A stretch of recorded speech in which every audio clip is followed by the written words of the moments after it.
The training moon Kepler 7b sat cold and empty in space, waiting for another group of young soldiers to arrive.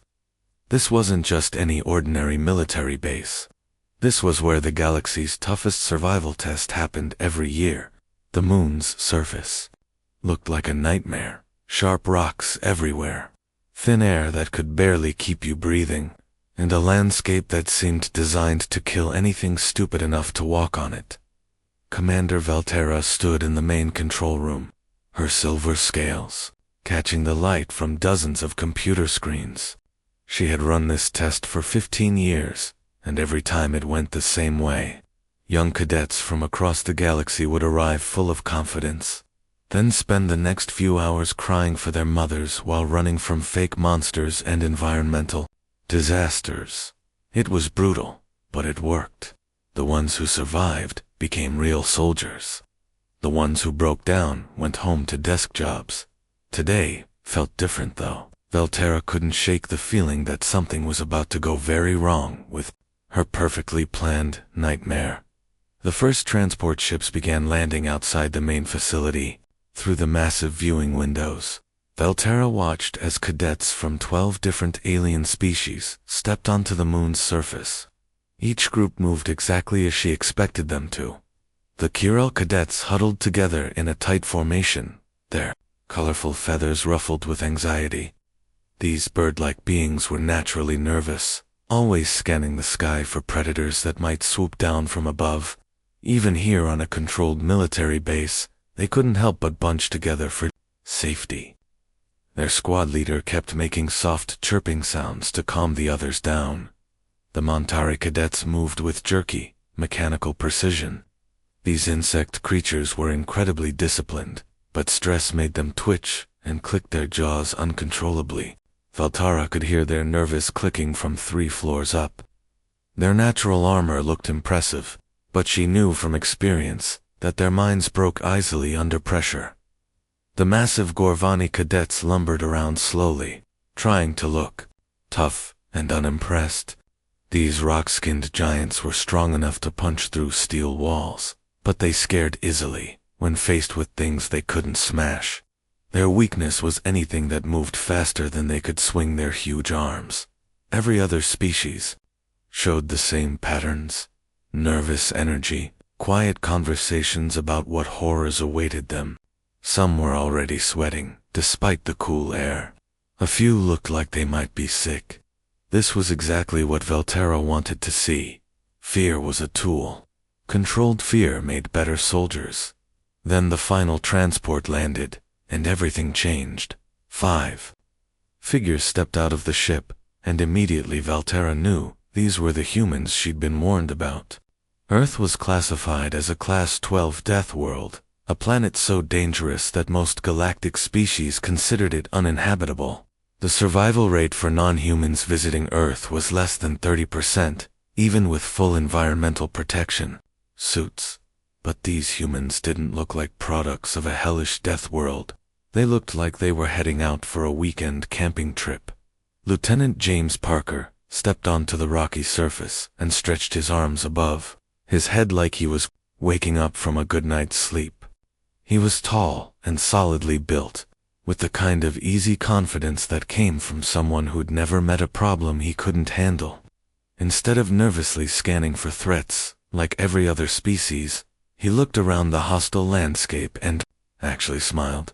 "Not bad," he said to his teammates. "Reminds me of that training exercise in Nevada. Remember that desert survival course where they left us with nothing but a knife and a water bottle?" Sergeant Lisa Mitchell was already unpacking her gear, with the efficiency of someone who'd done this 1,000 times before. She examined each piece of equipment like she was checking items off a grocery list, rather than preparing for a survival test. When she found the emergency beacon that other species clutched like a lifeline, she tossed it casually into her backpack, like it was just another tool she probably wouldn't need. Corporal Tom Bradley was cracking jokes that made the whole human squad laugh out loud. The sound echoed across the landing area, and every alien cadet turned to stare at them in confusion. How could anyone be laughing in a place like this? Tom didn't seem to notice the stares. He was busy pointing out interesting rock formations and making comments about the local geology.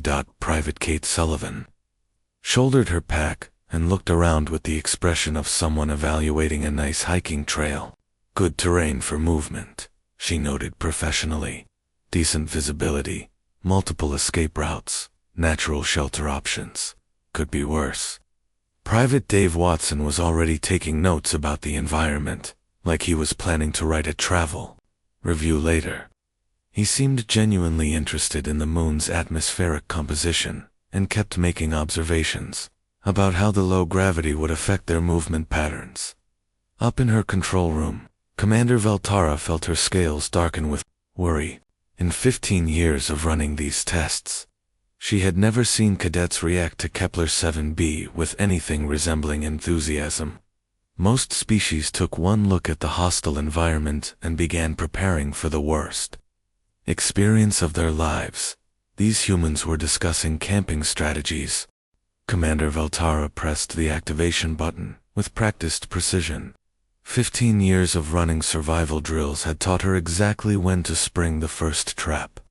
The cadets had been on the surface for exactly 12 minutes, long enough to get comfortable, but not long enough to properly assess their perfect timing for maximum psychological impact. The atmospheric processing units scattered across the training ground began belching thick yellowish fog into the air. The fog wasn't actually dangerous. It was just concentrated sulfur compounds, mixed with harmless irritants that burned the eyes and throat. But to young cadets who didn't know better, it looked and smelled exactly like the toxic atmosphere. Leaks that killed thousands of beings every year on industrial worlds. Emergency. Sirens began wailing across the landscape, their bone-chilling sound designed to trigger panic responses in every known species. Red warning lights flashed through the fog, creating an otherworldly nightmare scene that would haunt most beings. Dreams for months afterward. The alien cadets reacted exactly as Veltara expected them to. Within seconds, dozens of emergency breathing masks were being frantically deployed. The sound of rapid breathing and muffled panic filled the communication channels. She watched her monitors as heart rates spiked and stress hormones flooded through alien bloodstreams. The Kirill cadets immediately formed their traditional defensive circle. Wings spread wide and beaks pointing outward. Their natural instinct was to face threats as a unified group, but the toxic fog made their formation useless. Several of them were already making high-pitched distress calls that their species used to summon help from adult defenders. The Montari cadets had it worse. These insect-like beings began clicking their mandibles so rapidly it sounded like machine gun fire echoing through the fog. For their species, rapid mandible clicking was the equivalent of hyperventilating, a panic response that could actually cause them to pass out from overstimulation. 2 of them had already collapsed and were being dragged to safety by their squad mates, the massive Gorvani cadets. Despite their impressive size and rock-like skin, were stumbling around blindly in the fog. Their species relied heavily on visual hunting, and the thick yellow haze had left them completely disoriented. One of them walked straight into a boulder and sat down hard, too confused to get back up. 3 different species had already activated their emergency extraction beacons, the devices that would immediately teleport them back to the safety of the orbital station. Veltara shook her head in disappointment. The test had been running for less than 5 minutes, and she was already losing cadets. But then she noticed something strange on her monitors. The human life signs were moving in a completely different pattern from everyone else. While other species were running in circles or huddling in defensive positions, the humans were moving together in a coordinated formation toward higher ground. Winds coming from the northwest, she heard Lieutenant Parker say calmly through the communication system. The fog's heaviest in the valleys. We need elevation. Roger that, replied Sergeant Mitchell. Kate, you see that ridge line about 200 meters east? That's our target. Veltora watched in amazement as the 5 humans moved through the toxic fog like they were taking a casual stroll through a park. They weren't panicking. They weren't even wearing their emergency breathing equipment.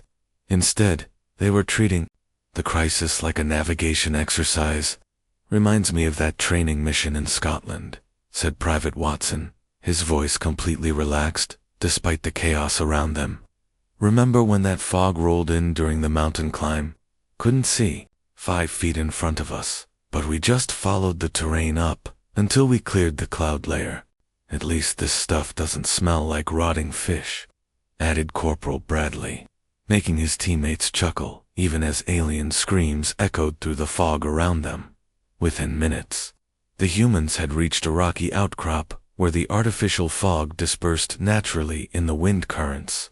They stood there calmly watching the chaos below, while other species continued to panic in the yellow haze. Commander Veltara stared at her screens in disbelief. This was supposed to be the easy part of the test. The fog exercise was designed as a warm-up, a simple stress inducer to get the cadets' adrenaline pumping before the real challenges began. But these humans had solved it like a basic training exercise. She decided to skip ahead in the schedule. Time for Phase 2. The holographic projectors hidden throughout the training ground hummed to life, and suddenly the landscape filled with 12-foot-tall monsters. These weren't cute cartoon creatures. They were perfect replicas of the galaxy's most terrifying apex predators, razor-sharp claws that could slice through steel, acidic saliva that could dissolve bone, speed and intelligence that had evolved to hunt down and kill any prey they encountered. The alien cadets lost their minds completely. Screaming filled the air as young soldiers who had trained for months suddenly found themselves face to face with creatures from their species' worst nightmares. Several cadets fainted on the spot. Others curled up into tight defensive balls, hoping the monsters would lose interest and move on. A few tried to run, but panic made them clumsy, and they stumbled over rocks and fell down slopes. The humans saw the holographic predators and immediately went into combat mode, but not the desperate, panicked fighting that Veltora expected. This was coordinated, tactical combat that spoke of extensive training and natural instinct. "Multiple contacts, 12 o'clock high," Parker shouted, grabbing a broken piece of metal debris and hefting it like a weapon. "Standard pack formation. They'll try to surround us." "Got it," Mitchell replied, already moving toward a pile of rocks that would give her a height advantage. "Kate, you're with me on Overwatch.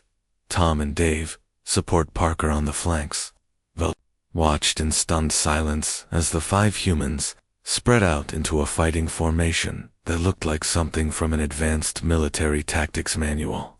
They moved together like they'd been fighting as a team for years, anticipating each other's actions and covering each other's blind spots. The first holographic predator leaped toward Parker with claws extended.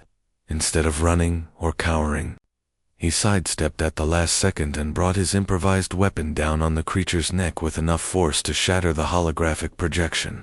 "Nice one," Bradley called out, using a sharp rock to take down another predator that was trying to flank their position. "These things are slower than the bears we dealt with in Alaska." Mitchell and Sullivan had turned their elevated position into a sniper's nest, picking off predators with thrown rocks and debris with accuracy that defied belief. Watson was providing tactical commentary like he was narrating a nature documentary. "Definitely pack hunters," he observed, while dodging claws and striking back with a metal rod. "But their coordination is off. Real pack predators would have divided our attention better." Within minutes, the humans had systematically destroyed every holographic predator in their sector. They stood among the fading projections, breathing slightly harder, but otherwise unaffected by the encounter.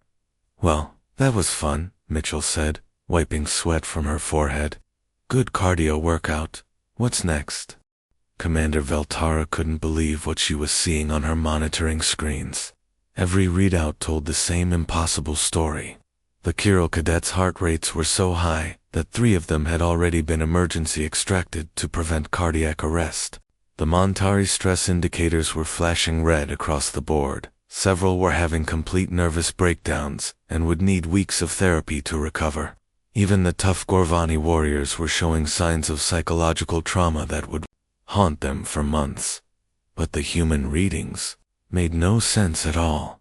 Where every other species showed the telltale signs of terror, elevated stress hormones, rapid heartbeat, shallow breathing, and neurological panic responses, the humans displayed something completely different. Their heart rates were up, but not from fear. Their breathing was controlled and steady. Most disturbing of all, their brain activity showed patterns that the computer systems identified as excitement and anticipation. They were having fun. This is impossible, Veltara muttered to herself, running the diagnostic programs for the third time. Her equipment had to be malfunctioning. No rational being could face the galaxy's most feared survival scenarios with anything resembling enjoyment. The psychological profiles didn't lie. These tests were designed to push young minds to their absolute breaking points. That was the whole point. Her aide, a nervous Silthery technician named Kekver, looked up from his own control panel with wide, frightened eyes. "Commander, we're losing cadets faster than ever before. The medical bay is already at capacity, and Dr. Hemtai is requesting additional psychological support staff. Should we abort the exercise?" Veltara's silver scales darkened with frustration. In 15 years of running these tests, she had never encountered beings who simply refused to be afraid. Every species in the galaxy had natural survival instincts that could be triggered with the right stimuli. Fear kept creatures alive. It was universal. It was logical. It was supposed to work on everything. "Increase the intensity to level 7, she ordered, her voice tight with determination. Kekver nearly fell out of his chair. "Ma'am, level 7 is beyond standard safety parameters. We've never used anything above level 5 on living subjects. The risk of permanent psychological damage." "I said do it," Veltora snapped, her scales now dark enough to look almost black. "These humans need to learn proper respect from mortal danger. Whatever Deathworld conditioning they've received, we'll break through it." The technician's hands shook as he input the new commands. Around the control room, other staff members exchanged worried glances. Level 7 scenarios were theoretical exercises, computer simulations used to test the limits of their equipment, not living beings. The effect was immediate and devastating. Gravity. Generators across the training ground began fluctuating wildly, creating zones where the moon's weak gravity suddenly became crushing or disappeared entirely. Cadets who were running for safety found themselves slammed into the rocky ground with bone-crushing force, then launched helplessly into the air moments later. The lucky ones managed to grab onto boulder formations. The unlucky ones were bounced across the landscape like toys. Toxic gas vents erupted randomly throughout the area, spewing clouds of chemical compounds that would cause severe respiratory damage to most species. The gases were color-coded. Some were merely irritating. Others would cause permanent lung scarring, and a few would kill within minutes of exposure. Multiple species of holographic predators materialized simultaneously. Instead of the single pack hunters from Phase 2, now there were 3 different types of apex predators working together. Flying creatures dove from above, while ground-based hunters flanked their prey. Aquatic predators emerged from artificial pools that had appeared in the landscape. As if that wasn't enough, seismic generators began creating artificial earthquakes. The ground split open in random patterns, creating chasms that could swallow entire squads of cadets. Rock slides thundered down from the artificial cliffs while the entire landscape shook and buckled. It was environmental hell designed to overwhelm every survival instinct that evolution had programmed into intelligent life. Within the first 5 minutes, emergency extraction beacons were activating across the training ground. The Kural cadets had completely lost cohesion. Individual birds were triggering their beacons while crying for their nest mothers. The Montari had gone into species-wide panic paralysis, their clicking so rapid it was just a constant buzzing sound. The Gorvani were trying to punch their way through solid rock formations, their primitive minds unable to process the multiple simultaneous threats. Most of the alien cadets were unconscious within 10 minutes, their minds simply shutting down to protect themselves from psychological damage. The medical extraction teams were working overtime to pull bodies out of the chaos before the simulation killed them. But in the middle of all this orchestrated mayhem, 5 humans were having the time of their lives. Corporal Bradley had quickly figured out that the gravity fluctuations followed a mathematical pattern based on power grid cycling. Using his engineering training, he was calling out safe zones before the gravity fields shifted. Low-G zone incoming on the eastern ridge in 30 seconds.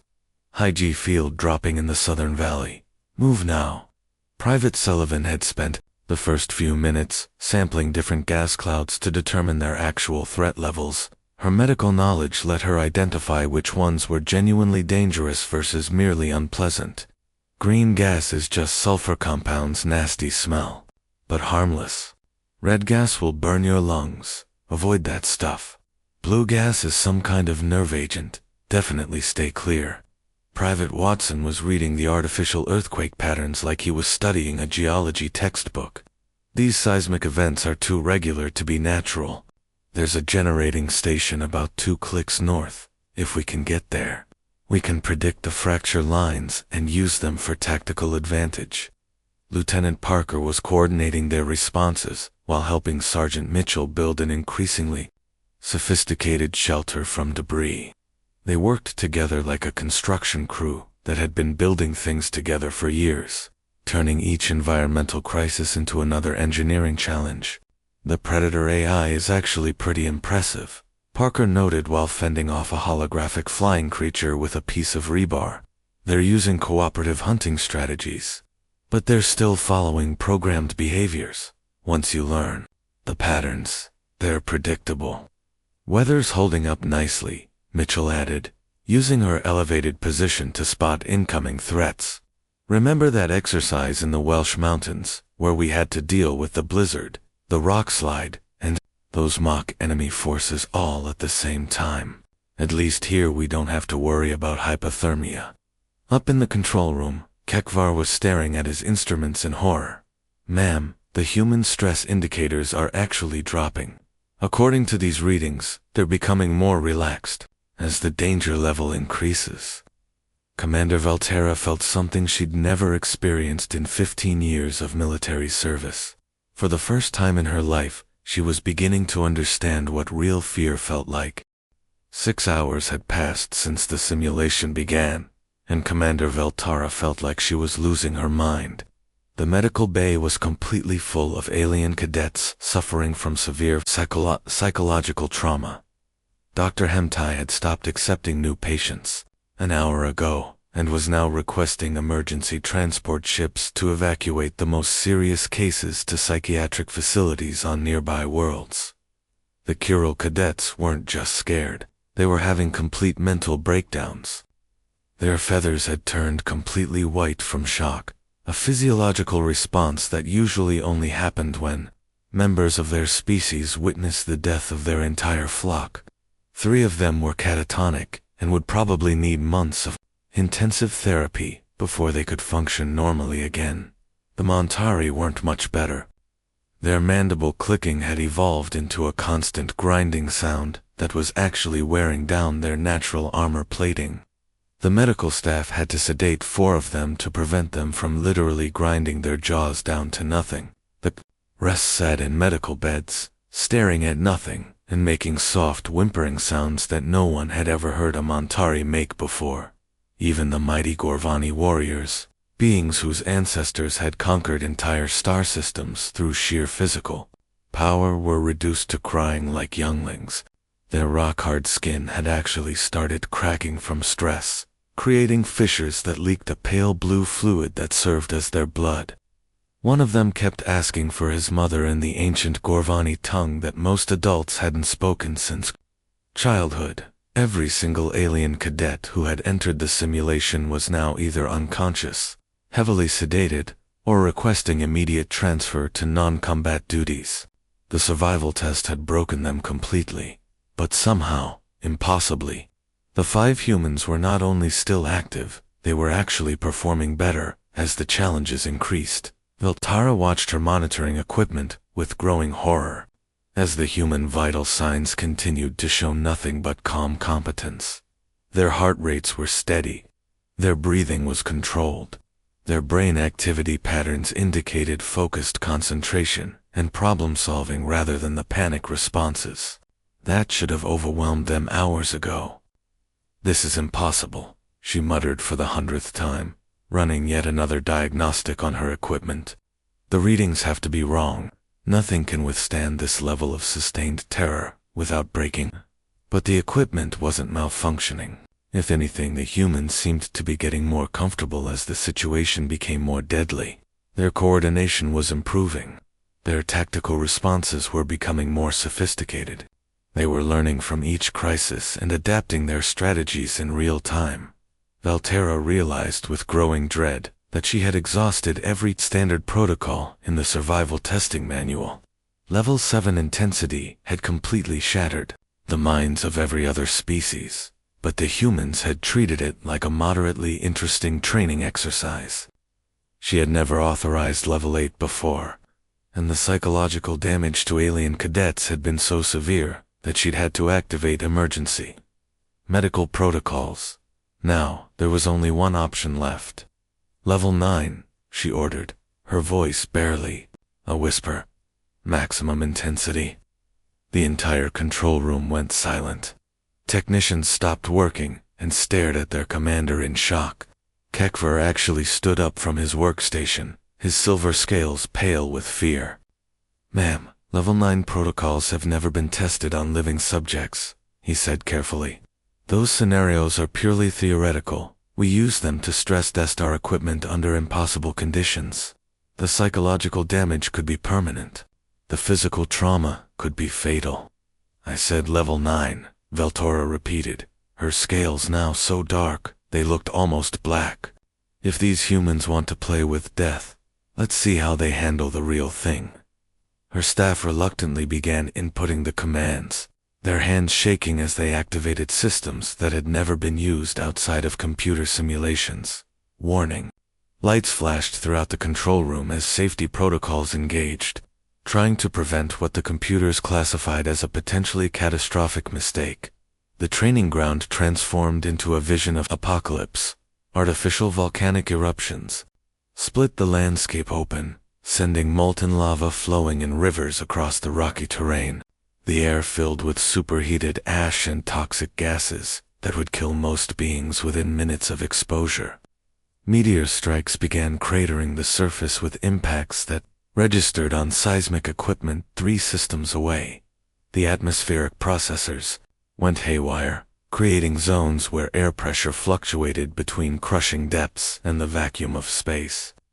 In some areas, the atmosphere became so thin that exposed skin would freeze and crack. In others, the pressure was so intense that bones would snap under the weight. 3 different species of apex predators materialized across the hellscape, but these weren't the relatively simple hunters from earlier phases. These were the galaxy's ultimate killers, creatures so dangerous that entire military fleets avoided planets where they were known to exist. They hunted in coordinated packs with intelligence that rivaled most sentient species. Toxic storms raged overhead, dropping acid rain that could dissolve metal, while hurricane-force winds hurled boulders through the air like missiles. The temperature swung wildly from freezing to scalding, sometimes changing by hundreds of degrees within seconds. It was the kind of environment that existed only in the worst nightmares of military planners, a combination of every possible natural disaster and hostile life form that could threaten intelligent life. It was supposed to be impossible to survive, even with the most advanced protective equipment. The humans looked around at the chaos and started taking scientific measurements. "Volcanic composition is definitely basaltic," Private Watson observed, collecting samples of lava rock while casually stepping aside to avoid a meteor impact. Temperature readings are consistent with mid-ocean ridge volcanism. Pretty textbook stuff, actually. The predator behavior is really interesting, Private Sullivan noted. Sketching attack patterns in her notebook between combat encounters. They're using sophisticated pack coordination strategies. I'd love to study their social structure when we have more time. Corporal Bradley had set up a makeshift weather monitoring station, using debris from the landscape. Atmospheric pressure is cycling in a predictable pattern, he called out to his teammates. If we time our movements right, we can use the pressure changes to our advantage. Lieutenant Parker and Sergeant Mitchell were building what could only be described as a fortress from the wreckage around them. They worked together with the casual efficiency of a construction crew, turning pieces of shattered rock and twisted metal into a sophisticated defensive position that could withstand volcanic bombardment. The seismic activity is actually helping with the construction, Parker noted, using an earthquake to help position a massive boulder into place. The ground shifts are predictable enough that we can use them like a construction crane. Weather's still not bad, Mitchell added, checking her improvised barometer. Remember that survival exercise in northern Canada, where we had to deal with the blizzard, the forest fire, and those grizzly bears, all at the same time? At least here, the temperature swings are keeping the predators from getting too comfortable. Up in the control room, the monitoring equipment was showing readings that made no scientific sense. As the environment became more hostile, the human stress indicators were actually decreasing. They weren't just surviving the impossible, they were treating it like an interesting field trip. "Ma'am," Kekver whispered, his voice shaking with something that might have been terror. "According to these readings, they're not just adapting to the environment. They're starting to enjoy it more as it gets worse." That was when Commander Veltara finally understood the horrible truth that had been staring her in the face for 6 hours. This wasn't a survival test for the humans. This was just another day on the planet they called home. Earth wasn't simply classified as a death world because it was dangerous. Earth was a planet so incredibly hostile that its dominant species had evolved beyond the very concept of environmental fear. What she was watching wasn't reckless bravery or superior training. It was the natural behavior of beings whose ancestors had survived ice ages, supervolcanoes, mass extinction events, and countless other planetary catastrophes that would have wiped out any other known species. The humans didn't see mortal danger when they looked at the chaos around them. They saw Tuesday afternoon. "Shut it down," she whispered, her voice barely audible. "Ma'am?" Kekver asked, not sure he'd heard correctly. "Shut down the simulation," Veltara said, louder now. "Shut it down right now." The emergency shutdown sequence activated across the training ground, and within minutes the hellish landscape returned to normal rocky terrain. The artificial volcanoes stopped erupting, the toxic storms cleared, and the holographic predators faded away like bad dreams. Emergency medical teams rushed across the area to collect the unconscious alien cadets who had been extracted during the 6-hour nightmare. Commander Veltara stood in the main airlock, waiting for the humans to return. She had no idea what to expect. Every other species that had survived her tests came back traumatized, shaking, often crying, and always changed in fundamental ways. The lucky ones recovered within a few weeks. The unlucky ones never quite got over the experience. The airlock cycled open, and 5 humans walked out chatting casually among themselves like they were returning from a pleasant hike in the countryside. "That was a pretty good workout," Lieutenant Parker said, stretching his arms over his head. "Good cardio, some interesting problem-solving challenges. I'd give it maybe a 7 out of 10 for training value." Sergeant Mitchell was already pulling out a notebook and pen. "We should write up an after-action report while the details are still fresh. There were some tactical lessons we can apply to future exercises." "The equipment performed better than expected," added Corporal Bradley, examining a piece of debris he'd apparently kept as a souvenir. "The gravity generators were impressive, much more sophisticated than the ones we trained with back on Earth." Private Sullivan was checking over her teammates with the practiced eye of someone who'd done medical evaluations countless times before. Nobody picked up any significant injuries. Tom's got a minor scrape on his left arm, and Dave's boots are pretty scuffed up, but that's about it. Private Watson was still taking notes about the geological features he'd observed during the test. The artificial seismic activity was well designed, but the eruption patterns were too consistent. Real volcanism has more randomness to it. Also, the lava composition was accurate for basaltic flows, but the cooling rates were accelerated for safety reasons. Commander Veltara stared at them in complete bewilderment. These beings had just spent 6 hours surviving scenarios that had broken the minds of every other species in the galaxy, and they were offering constructive criticism like they'd just finished watching a movie.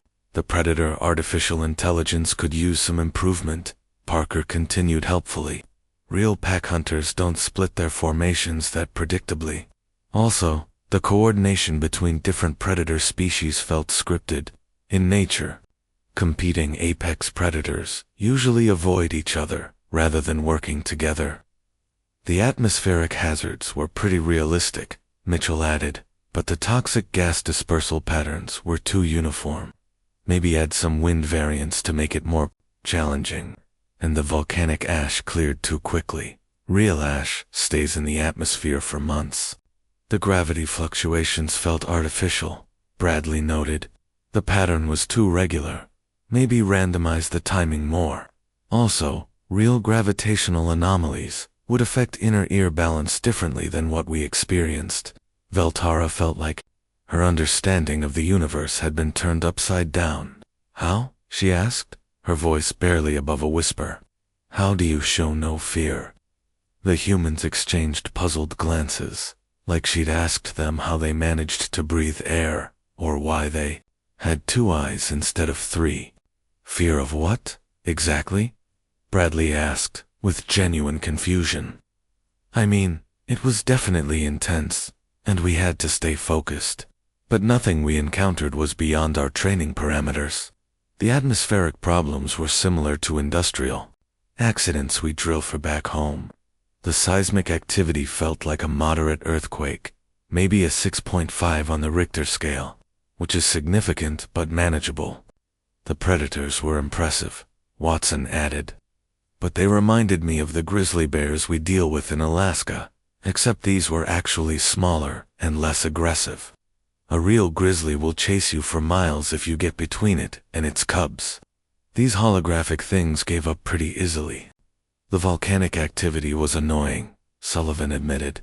But we get that kind of thing every time Yellowstone gets active, or when one of the Pacific Rim volcanoes decides to blow. The ash is irritating, but it's not really dangerous unless you have respiratory problems. Honestly, the most frustrating part was not having proper medical supplies, Parker said. On Earth, we'd never go into terrain like that without a full trauma kit, emergency shelter, and backup communication equipment. Operating with minimal gear was the real challenge. Watson nodded in agreement. The lack of proper geological survey equipment was limiting too. I would have liked to take more detailed samples of the artificial lava flows. The mineral composition was actually quite interesting from a research perspective. Commander Veltara realized she was witnessing something that would change military science forever. These humans weren't superhuman. They weren't recklessly brave or genetically modified for combat. They were simply the natural product of a world so hostile that her most extreme survival scenarios barely registered as noteworthy events.